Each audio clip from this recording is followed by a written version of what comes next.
नमस्कार, कैसे हैं आप सब? अभी लोग फिक्र आपकी में एक बार फिर से आपका स्वागत है। बड़ी खबर आ रही है, उस फाइटर पायलट का नाम सामने आ गया है जो कि थोड़ी देर पहले तेजस के एयर क्रैश में शहीद हुए हैं। हम आपको ये खबर बताने वाले हैं। आज फिक्र आपकी में बहुत सारी खबरें, नीचे ब्रेकिंग में खबर चल रही है, लेकिन आज फिक्र की कवर स्टोरीज में बात होगी हिमाचल की। वहां के संजौली में फिर से अवैध मस्जिद को लेकर हिंदू मुस्लिम वाली चिंगारी भड़की है। महाराष्ट्र के से महायुति के अंदर दरार पर भी एक बड़ी खबर है। एलॉन मस्क की चर्चा करेंगे। उन्होंने रोबोट लाओ गरीबी हटाओ का अमीर बन जाने वाला फॉर्मूला दिया है। वहीं ट्रंप ने शांति प्रस्ताव पर साइन करने के लिए अब ज़ेलेंस्की को फाइनल वार्निंग दे दी है। लेकिन सबसे पहले इस वक्त की बड़ी खबर वो है तेजस जेट। तेजस को लेकर आज फिक्र बढ़ाने वाले कई वीडियो सीधे दुबई से आए हैं। ये नीचे ब्रेकिंग, इसकी और डिटेलिंग हम आपको बताने वाले। विंग कमांडर नमन शयाल, ये उनका नाम है। लेकिन पहले ये एक वीडियो देखिए आप।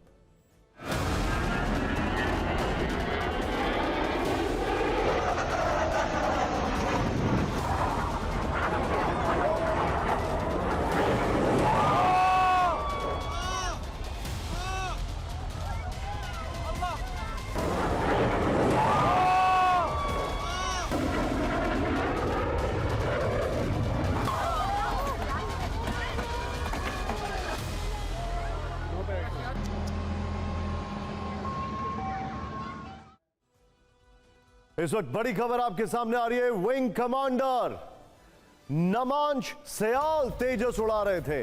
यह इस वक्त की बड़ी खबर।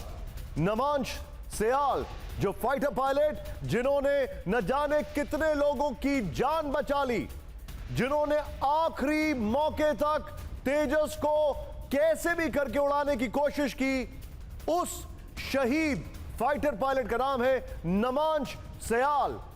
हिमाचल के कांगड़ा के रहने वाले थे विंग कमांडर नमांश सयाल। मैं चाहूंगा बगल में वो शॉट्स भी दिखाइए जो एयर क्रैश हुआ, हादसे में पायलट की जान चली गई। नमांश सयाल ये वो पायलट हैं जिन्हें हम सल्यूट करते हैं, TV9 नेटवर्क सल्यूट करता है, क्योंकि इन्होंने आज न सिर्फ वहां पर इस फाइटर प्लेन को क्रैश बीच पब्लिक में होने से बचाया, बल्कि जब ये प्लेन क्रैश हो रहा था तो आखिरी मोमेंट तक कोशिश की, आखिरी मोमेंट तक, कि कैसे भी करके ये एयरक्राफ्ट जो है ये उड़ा लिया जाए, स्टेबल कर लिया जाए। इसीलिए उन्होंने इजेक्ट नहीं किया। कांगड़ा के रहने वाले विंग कमांडर नमांश सयाल को हम सल्यूट करते हैं।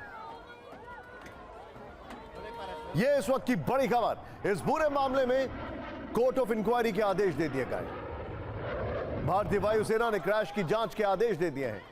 आज दोपहर दुबई में एरो शो के दौरान यह क्रैश हुआ था। विंग कमांडर नमांश सयाल कांगड़ा के जो रहने वाले हैं, उन्होंने आज यहां पर जो किया है, आने वाले समय में हमें पता लगेगा कि वो कितना ब्रेवरी से भरा एक एक्ट था, क्योंकि उन्होंने न सिर्फ लोगों की जान बचाई है, बल्कि ये देखिए लास्ट मोमेंट तक इजेक्ट करने से इस प्लेन को इजेक्ट नहीं किया और इस प्लेन को क्रैश होने से रोका। आपको बताना जरूरी है, कोर्ट ऑफ इंक्वायरी और फॉर्मल इंक्वायरी में जमीन आसमान का फर्क है। कोर्ट ऑफ इंक्वायरी कई मेंबर्स के साथ की जाती है और इसका मतलब है एक प्रॉपर बहुत सीरियस इन्वेस्टिगेशन। भारतीय समय के अनुसार यह हादसा दोपहर 3:40 पर हुआ है। उस वक्त दुबई के अल मक्तूम एयरपोर्ट पर एयर शो चल रहा था। इसी एयर शो में डेमो फ्लाइट्स के दौरान तेजस फाइटर जेट क्रैश हो गया। हादसे से ठीक पहले इस एयर शो को देखने के लिए हजारों लोगों की भीड़ जुटी थी। सब कुछ एकदम ठीक चल रहा था। तेजस ने टेक ऑफ किया, लेकिन फिर अचानक क्या हुआ? आसमान में वो हुआ जिसकी किसी को कल्पना नहीं थी। तेजी से हवा में उड़ रहा है ये फाइटर जेट। ये देखिए किस तरीके से रोल करता है आसमान में और फिर ये डिसेंड करना शुरू करता है। और यही सबसे क्रिटिकल मोमेंट होता है किसी भी फाइटर प्लेन के लिए। जितना वो नीचे रहता है उतना मार्जिन ऑफ एरर कम होता है फाइटर पायलट के लिए। और इससे पहले किसी को कुछ समझ में आता, वो पूरी रफ्तार के साथ जमीन पर आ गिरा और फिर एक जबरदस्त धमाके के साथ उसमें आग लग गई। आग इसलिए, ये आग का गोला इसलिए दिखाई दे रहा है क्योंकि इसमें फ्यूल बहुत ज्यादा था। सिर्फ 10 मिनट्स की ये फ्लाइट थी। अल मक्तूम, मैं आपको कुछ तस्वीरें दिखा रहा हूं। नमांश सयाल शहीद विंग कमांडर, उनका ये तस्वीरें सामने आई हैं। यही हैं शहीद विंग कमांडर नमांश सयाल, कांगड़ा के जो कि रहने वाले थे। कांगड़ा के रहने वाले विंग कमांडर नमांश सयाल की तस्वीरें हैं जो आपके सामने हैं। जिस तरीके से यह हादसा हुआ उसने सबको हैरान कर दिया। ये सब कुछ बहुत तेजी से हुआ। पायलट को इजेक्ट करने यानी विमान से बाहर निकलने का या तो मौका नहीं मिला या उन्होंने लास्ट मोमेंट तक ये कोशिश की कि प्लेन को कैसे भी संभाल के आसमान में लेके चले जाएं। इस घटना में पायलट की मौत की पुष्टि करते हुए भारतीय वायुसेना ने पोस्ट किया है कि दुबई एयर शो में आज एक हवाई प्रदर्शन के दौरान भारतीय वायुसेना का तेजस विमान दुर्घटनाग्रस्त हो गया। दुर्घटना में पायलट को गंभीर चोटें आई जिनके कारण उनका निधन हो गया। भारतीय वायुसेना इस अपूर्णीय क्षति पर गहरा शोक व्यक्त करती है और इस दुख की घड़ी में शोकाकुल परिवार के साथ दृढ़ता से खड़ी है। दुर्घटना के कारणों का पता लगाने के लिए कोर्ट ऑफ इंक्वायरी जो कि एक बहुत सीरियस इंक्वायरी होती है। सिंगल मेंबर इंक्वायरी को फॉर्मल इंक्वायरी कहते हैं, लेकिन इसमें कई मेंबर्स होते हैं, यूजुअली 3। कोर्ट ऑफ इंक्वायरी गठित की जा रही है। इंटरेस्टिंग बात आप जानते हैं क्या है? कैंप 4 पर आइए। इंटरेस्टिंग बात यह है कि एक तरफ चाइना हमारा मुंह देख रहा था क्योंकि उनके JF-17 को उड़ाने एयरबोर्न डेमो देने की परमिशन नहीं मिल पाई। वो सिर्फ जमीन पर रखा था, वहां से लोग देख सकते थे, लेकिन हमारा तेजस आसमान में था और कल काफी तालियां इसके लिए बजी थी। लेकिन आज न जाने ये कैसे हो गया। आपको बता दें कि यह दूसरा मौका है जब भारत का स्वदेशी फाइटर जेट तेजस किसी दुर्घटना का शिकार हुआ। वो भी करीब 9-10 साल से हमारा ये फाइटर प्लेन ऑपरेशनल है। पिछले साल 24 मार्च 2024 को राजस्थान के जैसलमेर में भी एक तेजस जेट क्रैश हुआ था। उस हादसे के पीछे इंजन फेल होने की वजह बताई गई।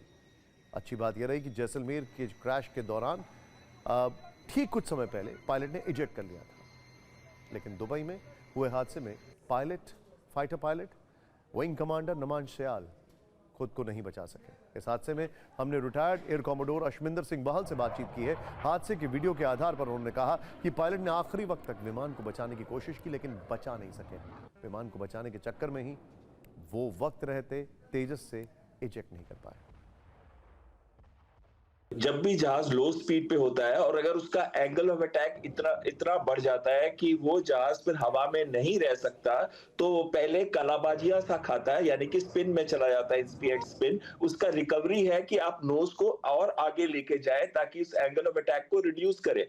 इससे क्या होता है कि वो स्पीड, आप देखिए उसने किया, ये नोज भी नीचे आया और उसके बाद जैसे ही नोज नीचे आया तो जहाज ने वो एटीट्यूड लिया। उसका अंडर कैरेज नीचे नहीं था, इसका मतलब है वो लैंडिंग के लिए नहीं आ रहा था, वो जहाज को रिकवर कर रहा था। और जब उसने जहाज को रिकवर करने की कोशिश की तो जमीन इतनी पास थी कि उसके बाद उसने इस एटीट्यूड में लेके आया और उसके बाद जहाज क्रैश कर गया, क्योंकि उतनी हाइट अवेलेबल नहीं थी। पर एक चीज तो बहुत क्लियर है कि पायलट एंड तक कोशिश कर रहा था कि वो जहाज को बचा सके और एंड तक उसके साथ था, नहीं तो कोई और पायलट होता तो इस जगह पे इजेक्ट कर जाता। आप देखिए हवा से जब वो नीचे की तरफ आ रहा है तो उसका एटीट्यूड बिल्कुल स्ट्रेट सा हो गया है। सभी भारतीय दर्शकों को मैं बताना चाहता हूं, प्लीज ये मत सोचिए कि एवरीथिंग इज ओवर या भारत की जो है रेपुटेशन खराब हो गई है। क्यों? ये एक हादसा हुआ है, ऐसी जगह हुआ है जहां पर दुनिया ने देखा, लेकिन हादसे हो जाते हैं। F-35 अमेरिका का सबसे खतरनाक फाइटर प्लेन है, 7 साल से ऑपरेशनल है, 12 हादसे, 12 क्रैशेस। तेजस लगभग 10 साल और ये दूसरा क्रैश है। तेजस फाइटर जेट स्वदेशी है। अब जब मैं आपको कुछ दिखा रहा हूं, ये देखिए जरा, ये है विंग कमांडर का वीडियो। आपको यहां पर मैं चाहूंगा इसको जरा बिग वॉल पर दिखाइए, इस वीडियो को फाइटर प्लेन के साथ जब क्रैश कर रहा है। ये दोनों वीडियोस बिग वॉल पर दिखाइए। ये देखिए नमांश सयाल आपको दिखाई दे रहे हैं, विंग कमांडर नमांश सयाल। ये तस्वीरें आपके सामने हैं। इसका निर्माण हिंदुस्तान एरोनॉटिक्स लिमिटेड करती है, HAL, लेकिन इसमें अमेरिकी कंपनी GE एरोस्पेस के जेट इंजन जो है उसका इस्तेमाल होता है। भारतीय वायुसेना ने दुबई में तेजस के दुर्घटनाग्रस्त होने के कारणों को लेकर अभी कुछ खास नहीं कहा। एक डिटेल्ड कोर्ट ऑफ इंक्वायरी के बाद ही सही कारणों का पता चल सकेगा, लेकिन एक आशंका यह जरूर है कि उड़ान के दौरान विमान के इंजन में कोई दिक्कत हुई हो। यहां अब यह बात एक बार फिर से आपको साफ कर दें कि हादसे की असली वजह जांच के बाद ही पता चलेगी। हादसे से एक दिन पहले यानी कल ही सोशल मीडिया पर दावा किया गया था कि तेजस फ्यूल लीक की समस्या से जूझ रहा है। हालांकि रक्षा मंत्रालय ने इस तरह के वीडियो और दावे को फर्जी बताया। इस तरह के झूठे दावों से आप ये समझ सकते हैं कि तेजस की स्वदेशी शक्ति के दुष्प्रचार के लिए कितनी शक्तियां लगी हैं। हमने आपको बताया JF-17 उसको मौका तक नहीं मिला इस एरो शो में फ्लाई करने का, सिर्फ जमीन पर डिस्प्ले चल रहा था। चाइना का है JF-17, आप जानते हैं। अब जरा विमान क्रैश होने के संभावित तकनीकी कारणों पर भी गौर करते हैं, जो हमने एक्सपर्ट से बातचीत के आधार पर तैयार किए। एक्सपर्ट्स के मुताबिक कम ऊंचाई पर हाई रिस्क मनूवर इसका एक संभावित कारण हो सकता है, क्योंकि मार्जिन ऑफ एरर बहुत कम होता है। कम ऊंचाई पर आक्रामक मनूवर में रिकवरी स्पेस बहुत कम होता है, जिस कारण कई बार क्रैश हो सकता है। लेकिन विंग कमांडर नमांश के पास काफी अच्छा खासा फ्लाइंग एक्सपीरियंस है और फ्लाइंग आवर्स भी है। कई बार रोल करते हुए विमान नियंत्रण खो सकता है, जो लो फ्लाइंग होती है उसमें बहुत मुश्किल होता है। इसके अलावा किसी सेंसर में खराबी भी कंट्रोल खत्म कर सकती है, जिससे क्रैश की संभावना है। यह टेक्निकल ग्लिच है। डिस्प्ले फ्लाइट्स में जी स्ट्रेस बहुत ज्यादा होता है। ऐसे में पायलट के लिए कई बार कुछ सेकंड्स का ब्लैकआउट हो सकता है, जिससे क्रैश का जोखिम बढ़ता है। पक्षियों के टकराने से भी ऐसा हो सकता है, हालांकि अभी तक इसका कोई वीडियो सबूत नहीं है। हुआ ये इंक्वायरी से पता चलेगा, पर हमें ये लग रहा है कि उसने इंजेक्शन में बहुत देर कर दी और उसका जहाज़ जो है मश कर रहा था। उससे जब रिकवर भी किया तो उसका फिर भी एयरक्राफ्ट सिंक कर रहा था और वो अपने बेली यानी कि पेट के ऊपर, जिसके जहाज़ के निचले स्थल, वो जो निचला हिस्सा है वो ज़मीन पे जाके टकराया। जो जहाज़ है वो जब अपना कलाबाजी करते हुए आया है तो उसका नियंत्रण थोड़ा सा जो है हट गया है। नियंत्रण उससे पायलट से, या पायलट ब्लैकआउट भी हो सकता है। पायलट का ब्लैकआउट का मतलब ये होता है कि जब वो जैसे जिस हिसाब से वो कलाबाजी कर रहा था तो उसके ऊपर ग्रेविटेशनल फोर्स जो है वो बहुत ज़्यादा हो जाता है। The reasons could be mechanical, the reason could be the malfunction of fly-by-wire or any control surface. The sabotage angle would also be looked at by the Court of Inquiry team. The FDR and CVR would be extracted and would bring out to all of us that what exactly went wrong. देखिए, तेजस 4.5 generation का fighter jet है, जो अपने हल्के वजन और फुर्ती के लिए जाना जाता है। यह भारत में MiG-21 को रिप्लेस कर रहा है। इसकी रफ्तार 2200 किलोमीटर प्रति घंटा से ज्यादा है। इंडियन एयरफोर्स ने करीब 97 एयरक्राफ्ट्स का ऑर्डर प्लेस किया है। यह 50,000 फीट की ऊंचाई तक उड़ान भरने में सक्षम है।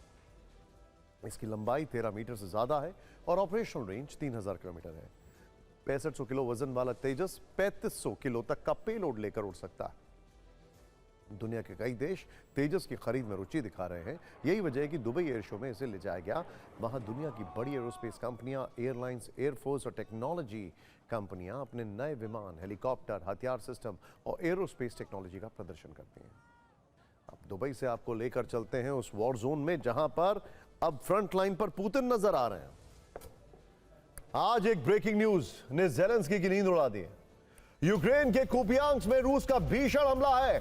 पहली बार कुपियांस्क पर रूस का पूर्ण कब्जा। यह बड़ी खबर है। रूसी रक्षा मंत्रालय ने वीडियो जारी करके दावा किया है। यह देखिए जरा, 1 मिनट 18 सेकंड के इस पूरे वीडियो में रूसी रक्षा मंत्रालय ने कुपियांस्क में हुई तबाही का ट्रेलर दिखाया है।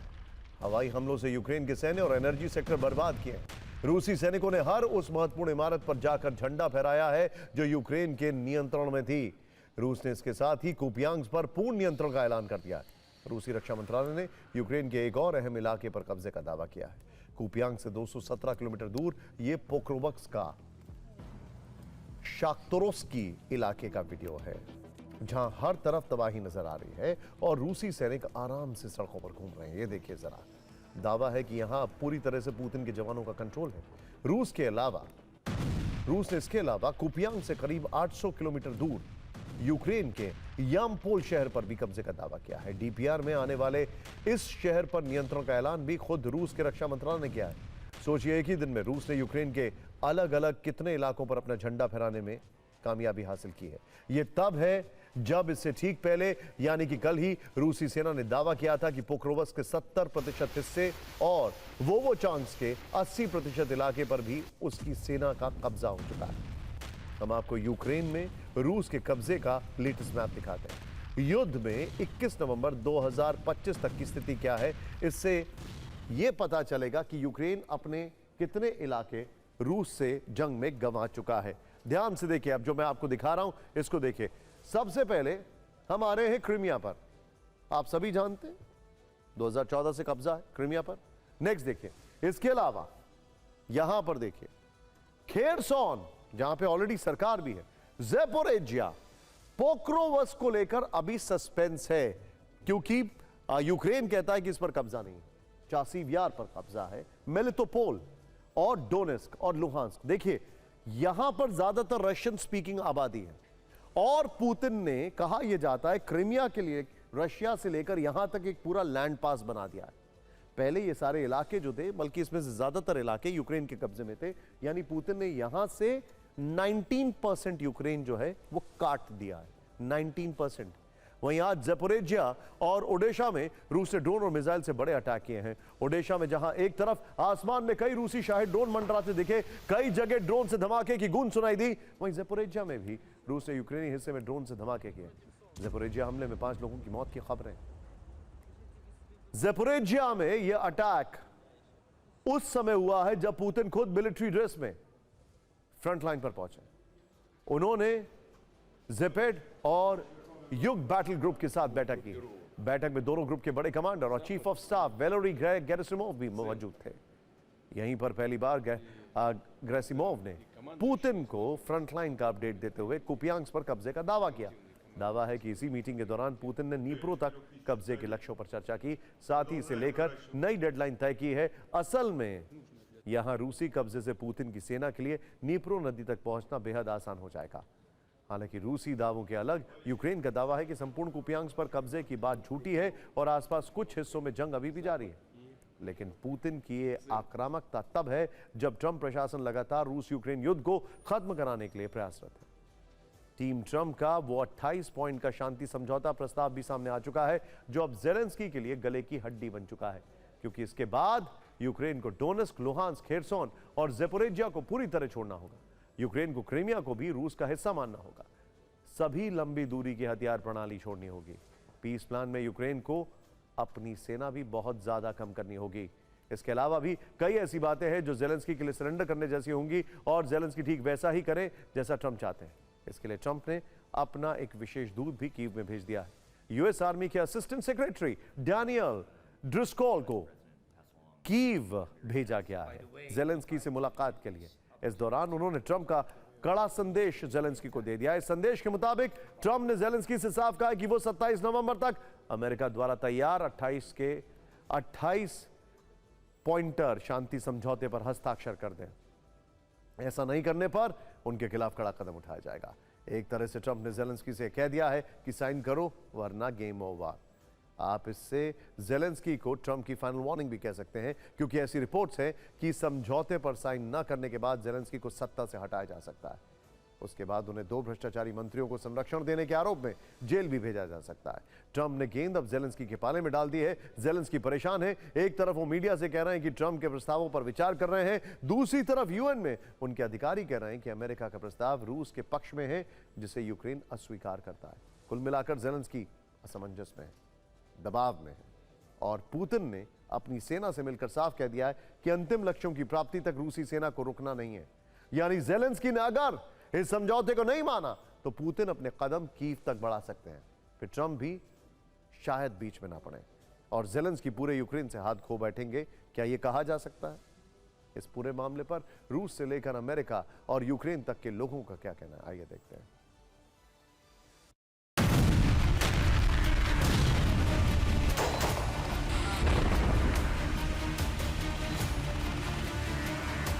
और फिक्र में अब आगे बढ़ते हैं और बात करते हैं आपसे कुछ देर में व्हाइट हाउस में होने वाली एक ऐसी मुलाकात की जिस पर पूरी दुनिया की नजरें हैं।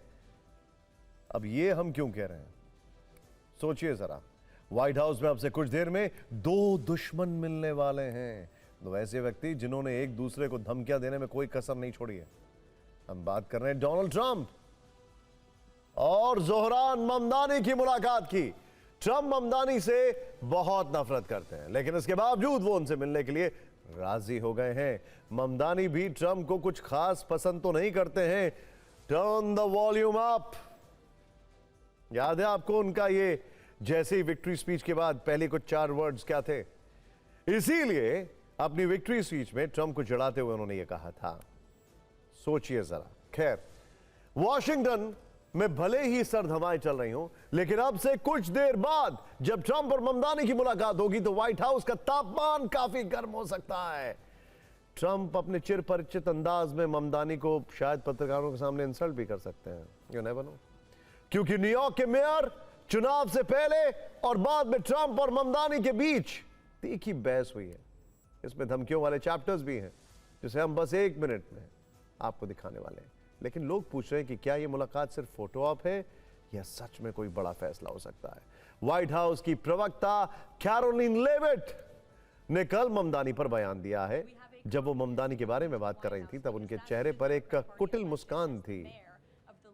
उन्होंने मुस्कुराते हुए कहा कि कल व्हाइट हाउस में एक वामपंथी आ रहा है, लेकिन राष्ट्रपति ट्रंप किसी से भी मिलने के लिए तैयार हैं। लेकिन न्यूयॉर्क अब ट्रंप की उम्मीद से भी ज्यादा वामपंथी होता जा रहा है।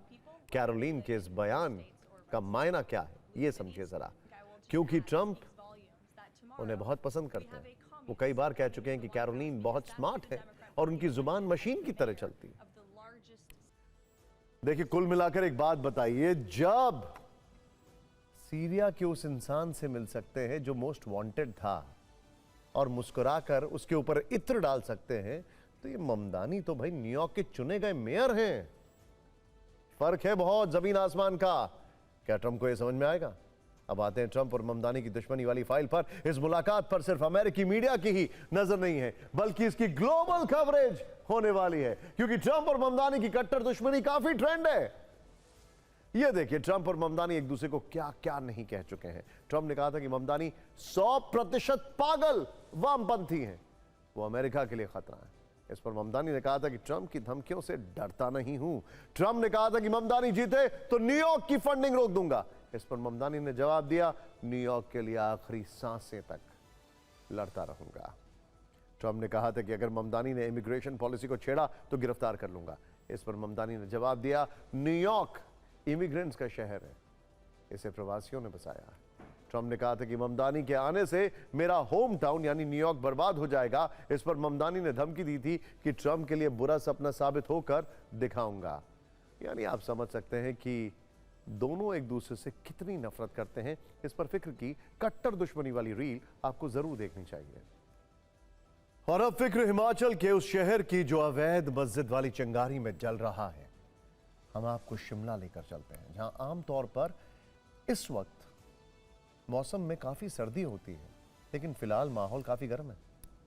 बस फर्क इतना है कि यह गर्मी कुदरत की नहीं है, बल्कि लोगों के गुस्से की है, आक्रोश की है। यह गुस्सा शिमला में बनी उस संजौली मस्जिद को लेकर है, जिसको लेकर पिछले 1 वर्ष से विवाद है। अब यह विवाद एक बार फिर से उठ रहा है। हिंदूवादी संगठनों ने इस मस्जिद को गिराने की मांग को लेकर फिर से प्रदर्शन किया है। आज इस प्रदर्शन की वजह से मस्जिद में जुमे की नमाज नहीं हो सकी। मस्जिद गिराने और दूसरी कई मांगों को लेकर हिंदू संगठनों का अनशन कई दिनों से जारी था। आज बड़े प्रदर्शन का ऐलान किया गया। इस वजह से वहां बड़ी संख्या में लोग जुटे। इनकी मांग है कि अवैध तरीके से बनाई गई इस मस्जिद का बिजली पानी काटा जाए, साथ ही मस्जिद में नमाज बंद कराई जाए। हिंदू संगठन कह रहे हैं कि प्रशासन अवैध घोषित हो चुकी इस मस्जिद को तुरंत गिराए, साथ ही हिंदू कार्यकर्ताओं पर दर्ज एफआईआर रद्द की जाए। पिछले शुक्रवार को हिंदू संगठनों ने कुछ मुस्लिमों को संजौली मस्जिद में नमाज पढ़ने से रोका था, जिसके बाद पुलिस ने धार्मिक भावनाएं आहत करने के आरोप में 3 महिलाओं सहित 6 लोगों पर एफआईआर दर्ज की थी। इससे हिंदू संगठन भड़क गए। हिंदू संगठनों की मांग को देखते हुए प्रशासन ने एक कमेटी बनाने का फैसला किया है, जो इन मांगों पर 29 तारीख तक बातचीत के बाद फैसला लेगी। हिमाचल प्रदेश के शिमला के संजौली मस्जिद विवाद को फिलहाल प्रशासन ने टाल दिया है। देखिए, प्रशासन ने हमारी सारी बातों पर सहमति जताई है। हमारा जो हमने आमरण अनशन वापस ले लिया, युग आंदोलन की कॉल थी वो वापस ले ली, परंतु प्रशासन पर दबाव रहे, हमारा क्रमिक अनशन तब तक जारी रहेगा। प्रशासन की तरफ से जो अधिकारी आए थे उन्होंने इन सारे विषयों पे सहमति जताई है और माना है। आज जुम्मे की नमाज होनी थी, लेकिन प्रशासन की तरफ से जो है नमाज को रोक दिया गया है। आज वहाँ पुलिस का पहरा लगा है। आज किसी भी प्रकार से वहाँ कोई नमाज नहीं हुई है और भविष्य में नहीं होगी। तो आपको लगता है कि इस मस्जिद के खिलाफ कार्रवाई होनी चाहिए? हाँ, बिल्कुल होनी चाहिए। क्यों नहीं होनी चाहिए? कार्रवाई बिल्कुल होनी चाहिए। हम ये जानना चाहते हैं कि जब कोर्ट का फैसला आ गया है तो ऐसी कौन सी सरकार है जो कोर्ट से ऊपर जा करके निर्णय ले रही है? आज हमने देखा जो आज डिसीजन हुआ उसमें एक पॉजिटिव साइन ये हुआ कि हमारे जो भाइयों पर 7 FIRs हुई थी वो सरकार ने वापस ले लिए। इस मस्जिद को लेकर जो जिला अदालत है उसने अपना एक फैसला दिया है। मस्जिद की बिल्डिंग को अवैध करार दिया गया है और साथ ही 2 महीने का वक्त दिया गया है। बाहर के जो मौलाना मौलवी उन्होंने जब लोकल मुस्लिम्स को वो टेरिफाई कर रहे हैं बेसिकली, जो मुझे लगता है वो जबरदस्ती इन पे थोपा जा रहा है उनपे। जो मस्जिद है उसके अंदर कोई भी व्यक्ति नमाज अदा करने के लिए नहीं पहुंचा। हम आपको दिखाना चाहेंगे जो मस्जिद का प्रांगण है वो इस वक्त बंद है। अंदर जो केयर टेकर और अन्य लोग मौजूद हैं वही अंदर है, जबकि मस्जिद को बंद रखा गया है। शिमला की संजौली मस्जिद को लेकर पिछले वर्ष भी माहौल काफी तनावपूर्ण था। पिछले साल 31 अगस्त को शिमला में 2 गुटों में लड़ाई हुई थी। मारपीट करने वाले एक समुदाय के लोग संजौली मस्जिद में छिप गए। इससे गुस्साए लोगों ने सितंबर में मस्जिद के बाहर प्रदर्शन किया। माहौल तनावपूर्ण हो गया। जांच के बाद निगम आयुक्त ने पूरी मस्जिद को अवैध करार देते हुए पूरा ढांचा तोड़ने के आदेश दिए। संजौली मस्जिद कमेटी ने इस आदेश को जिला अदालत में चुनौती दी। जिला अदालत ने मस्जिद कमेटी की याचिका को खारिज कर दिया, जिसके बाद से लगातार मस्जिद को गिराने की मांग हो रही है। खैर, अब थोड़ा सा इंटरेस्टिंग कुछ और खबरें आपको बताते हैं। आप ये जरूर जानना चाहेंगे कि बिहार में क्या हो रहा है। सब साइलेंट हो गया है, ऑल इज वेल। कुछ ट्विस्ट है स्टोरी में। वहां नीतीश सरकार के शपथ के एक दिन बाद मंत्रालय का बंटवारा हो गया है, जिसमें बड़ा बदलाव देखने को मिला है। और ऐसा पहली बार हुआ है जब गृह मंत्रालय नीतीश कुमार के पास नहीं है। यह विभाग अब बीजेपी के हिस्से में चला गया है। 2005 में नीतीश कुमार के सीएम बनने के बाद यह पहली बार है कि गृह मंत्रालय उनके पास नहीं है। बीजेपी नेता और डिप्टी सीएम सम्राट चौधरी बिहार के नए गृह मंत्री बने हैं। हालांकि हमने आपको परसों ही बताया था कि सम्राट चौधरी को नीतीश कुमार काफी पसंद करते हैं। खैर, दूसरे डिप्टी सीएम विजय सिन्हा को भूमि एवं राजस्व विभाग के साथ खान एवं भूतत्व विभाग दिया गया है। मंगल पांडे को स्वास्थ्य और विधि विभाग मिला है। दिलीप जायसवाल उद्योग मंत्री बनाए गए हैं। नितिन नवीन को पथ निर्माण विभाग के साथ साथ नगर विकास एवं आवास विकास की जिम्मेदारी सौंपी गई है। रामकृपाल यादव कृषि मंत्री बनाए गए हैं। संजय टाइगर को श्रम संसाधन विभाग का मंत्री बनाया गया है। पहली बार मंत्री बनी नेशनल शूटर श्रेयासी सिंह को खेल विभाग दिया गया है। कल नीतीश कुमार और उनके मंत्रिमंडल की शपथ हुई थी और आज मंत्रालय बंट गए हैं। इस बार वित्त मंत्रालय बीजेपी से ट्रांसफर होकर जेडीयू के पास आ गया है। विजेंद्र यादव को यह मंत्रालय सौंपा गया। एलजेपीआर के हिस्से में गन्ना उद्योग विभाग और लोक स्वास्थ्य अभियंत्रण विभाग आया है। एचएम के हिस्से में लघु जल संसाधन विभाग मिला है, यानी संतोष सुमन का विभाग नहीं बदला गया। उपेंद्र कुशवाहा के बेटे दीपक प्रकाश पंचायती राज विभाग के मंत्री होंगे। कुल मिलाकर इस मंत्रिमंडल को देखकर कहा जा सकता है कि बीजेपी ने अपना मुख्यमंत्री भले ही ना बनवाया हो, लेकिन वो मंत्रालय के बंटवारे में अपनी बातों को मनवा लेती। शपथ से पहले ऐसी खबरें आई कि गृह मंत्रालय को लेकर दोनों दलों में मतभेद है। आज के बंटवारे के बाद यह दिख रहा है कि बीजेपी यहां भारी पड़ी है। 20 साल बाद नीतीश कुमार गृह मंत्रालय छोड़ने के लिए तैयार हो गए हैं। नीतीश का यह कदम बीजेपी और जेडीयू गठबंधन के बीच शक्ति संतुलन को नए सिरे से परिभाषित करता है। यह फैसला बताता है कि गठबंधन में बीजेपी का प्रभाव और हस्तक्षेप पहले से बढ़ा है।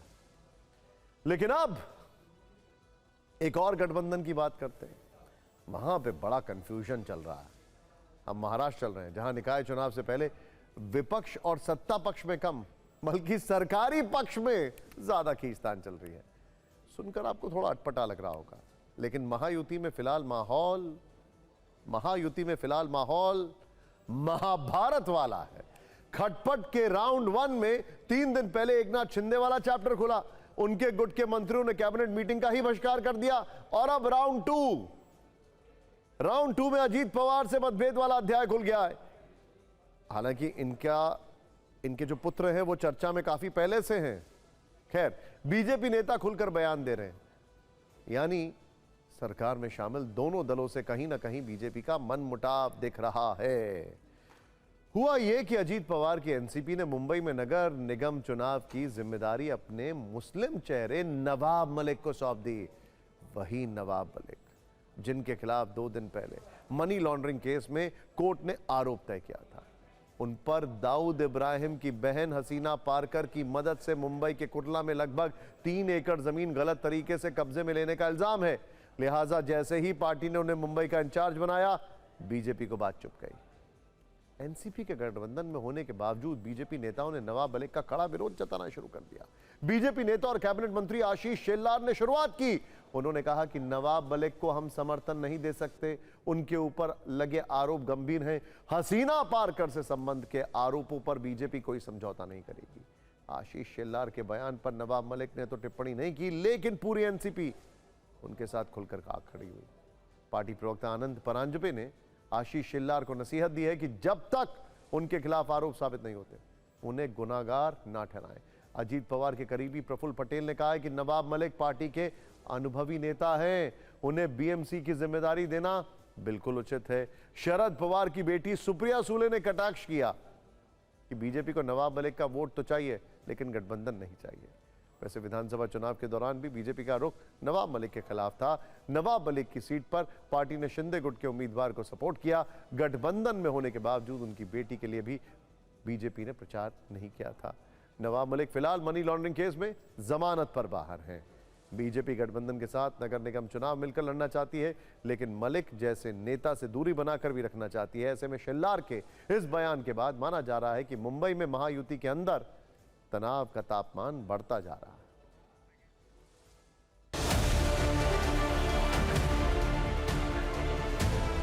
विधानसभा निवडणुकांच्या वेळेला पण आम्ही ही भूमिका घेतली होती की नवाब मलिक हे आमचे समर्थनीय उमेदवार असू शकत नाहीत। हा विषय व्यक्तीपेक्षा त्यांच्यावर असलेल्या आरोपाचा आहे। भारतीय जनता पक्ष तडजोड करू शकत नाही की या महायुतीमध्ये राष्ट्रवादी काँग्रेस, अजितदादा पवार, नवाब मलिक यांच्या नेतृत्वातली नसावी असू नये, हीच आमची भूमिका है। नवाब मलिक के ऊपर गंभीर इस प्रकार के आरोप है। हम नवाब मलिक के साथ कोई भी प्लेटफॉर्म शेयर नहीं करेंगे और नवाब मलिक के साथ में किसी भी युति में भारतीय जनता पार्टी का कोई भी सहभाग नहीं होगा। नवाब मलिक जी राष्ट्रवादी कांग्रेस पार्टी के वरिष्ठ नेता है। पार्टी ने उन्हें मुंबई की जिम्मेदारी दी है और नवाब भाई पे केवल आरोप लगे हैं। कल भारतीय जनता पार्टी के मंत्री और वरिष्ठ नेता आशीष शेलार जी ने जो वक्तव्य किया, उस बारे में कोई भी चर्चा महायुति के समन्वय समिति में नहीं हुई है। इससे पहले महाविकास आघाड़ी में कांग्रेस और समाजवादी पार्टी ने अपने दम पर चुनाव लड़ने के संकेत दिए। अब महायुति में बीजेपी और एनसीपी के बीच तकरार बढ़ने से चुनावी समीकरण और जटिल हो गए हैं। सवाल यह है कि बीजेपी को गठबंधन में एनसीपी तो मंजूर है, लेकिन उसके नेता नवाब मलिक नहीं। ऐसा क्यों है?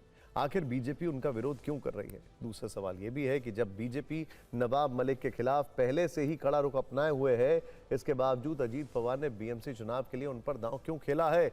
इन दोनों सवालों का जवाब हम आपको देने वाले हैं। पहले आप बीजेपी के विरोध का उत्तर जान लीजिए। यह अदावत 3 साल पुरानी है। 2022 में एक प्रेस कॉन्फ्रेंस के दौरान नवाब मलिक ने देवेंद्र फडणवीस के परिवार पर टिप्पणी की थी। उस वक्त फडणवीस शिंदे सरकार में डिप्टी सीएम हुआ करते थे। उन्होंने मलिक का काफी विरोध जताया था।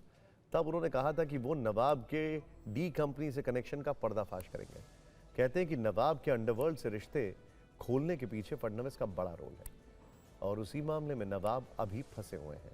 सूत्र बताते हैं कि फडणवीस को टारगेट करना बीजेपी को नागवार गुजरा और तब से लेकर आज तक पार्टी ये बात नहीं भूली है। मामला परिवार से जुड़ा है, इसीलिए थोड़ा पर्सनल भी है। खैर, अब सवाल है कि ये सब जानते हुए भी अजीत पवार ने नवाब मलिक को बीएमसी चुनाव की जिम्मेदारी क्यों सौंपी है?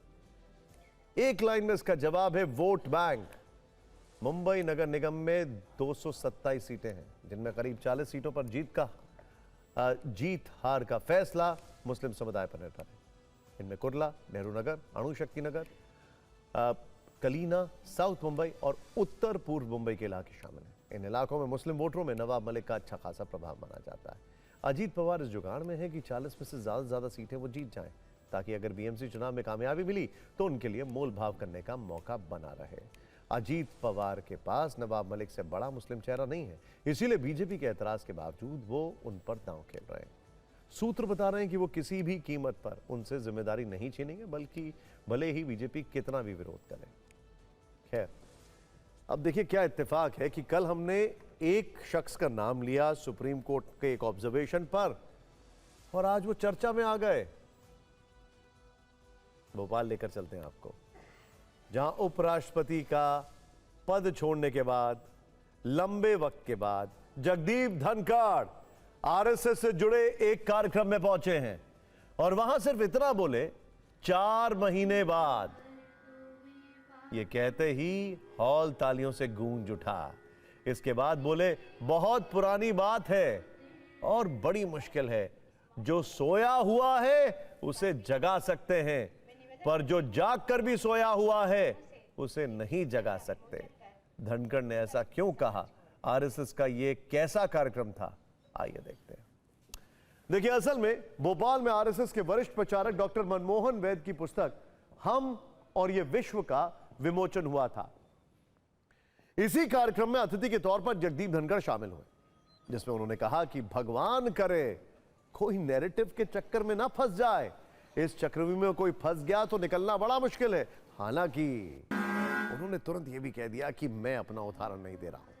उन्होंने आगे कहा कि राष्ट्र का कॉन्सेप्ट बहुत सीमित कर दिया है, लेकिन जगदीप धनखड़ के भोपाल पहुंचने पर सियासत भी हुई है। कांग्रेस नेता दिग्विजय सिंह ने पोस्ट लिखा है, यह दुर्भाग्यपूर्ण है कि संसद के उच्च सदन में बीजेपी आरएसएस के लिए एक तरफा लड़ाई लड़ने वाले जगदीप धनखड़ को भोपाल एयरपोर्ट पर कोई भी सरकार का मंत्री रिसीव करने नहीं आया।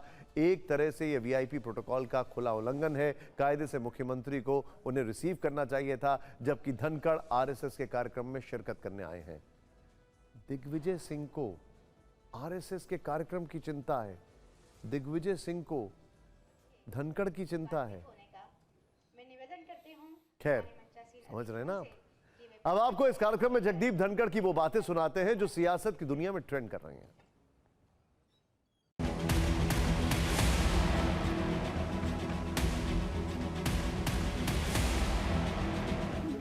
और हम ऐसे जमाने में जी रहे हैं जहाँ धारणा सब कुछ तय करती है, फिर आप कितना ही नकारते होती है। Information warfare, what is your talk about narratives? भगवान करे कोई नैरेटिव के चक्कर में न फंस जाए। ये तो चक्कर में कोई फंस गया तो निकलना बड़ा मुश्किल है। मैं अपना उदाहरण नहीं दे रहा हूं। पूरा गला नहीं तो आया।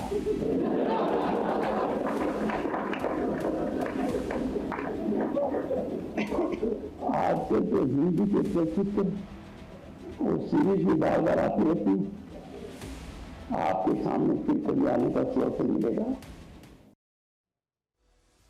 अब आपको इलॉन मस्क के गरीबी हटाओ अभियान के बारे में बताते हैं। टेस्ला और स्पेसएक्स कंपनी के सीईओ मस्क ने दुनिया से गरीबी को खत्म करने का एक फॉर्मूला सुझाया। उस फॉर्मूले को आप इस वीडियो से समझ सकते हैं। यह वीडियो भी मस्क ने ही साझा किया है। वीडियो में एक रोबोट नजर आ रहा है जो सड़क पर चलते हुए ब्लॉग बना रहा है। ये देखिए, फिर दूसरा रोबोट मजदूरी करता दिख रहा है। अगले ही पल एक रोबोट डॉक्टर की तरह मरीज की जांच करता नजर आ रहा है। फिर एक और रोबोट पुलिस की ड्यूटी करता दिख रहा है। इतना ही नहीं, एक रोबोट कराटे करते हुए तो एक शतरंज खेलते हुए दिख रहा है। इस वीडियो में एक रोबोट को शेफ की भूमिका में दिखाया गया है। ये सभी रोबोट अलग अलग स्किल्स को परफॉर्म करते हुए दिखाए गए हैं। मस्क का गरीबी हटाओ फॉर्मूला भी रोबोट्स के स्किल से ही जुड़ा है। इलॉन मस्क का कहना है कि आने वाले 10 से 20 वर्षों में रोबोट्स का युग आ जाएगा। इंसानों के सारे काम रोबोट करेंगे और धीरे धीरे आम लोगों के घरों तक भी पहुंचेंगे। ये उनके रोजमर्रा के उन कामों को संभालेंगे जिनमें ज्यादातर लोग दिन भर लगे रहते हैं। मस्क का मानना है कि जब सारे काम रोबोट्स करेंगे तो चीजें बेहद सस्ती हो जाएंगी और उन्हें हर कोई खरीद पाएगा। इलॉन मस्क के मुताबिक रोबोट 24 घंटा काम करेंगे, जिससे प्रोडक्शन बढ़ेगा और कीमतें घटेंगी। इस तरह गरीबी खुद ब खुद खत्म हो जाएगी। हालांकि उनके दावे को लेकर एक्सपर्ट्स कुछ अलग सोचते हैं। कुछ विशेषज्ञों का मानना है कि जब सारे काम रोबोट्स ही करेंगे तो लोगों के पास नौकरियां नहीं बचेंगी। इससे गरीबी खत्म नहीं होगी बल्कि और ज्यादा बढ़ेगी। इसके अलावा रोबोट्स को बनाना और मेंटेन करना काफी खर्चीला है। ऐसे में उनकी लागत का खर्च भी बढ़ता चला जाएगा। इसके विपरीत एक राय यह भी है कि जिस रफ्तार से आर्टिफिशियल इंटेलिजेंस की तकनीक का इजाफा हो रहा है, उसे देखते हुए मस्क के दावे सही भी साबित हो सकते हैं।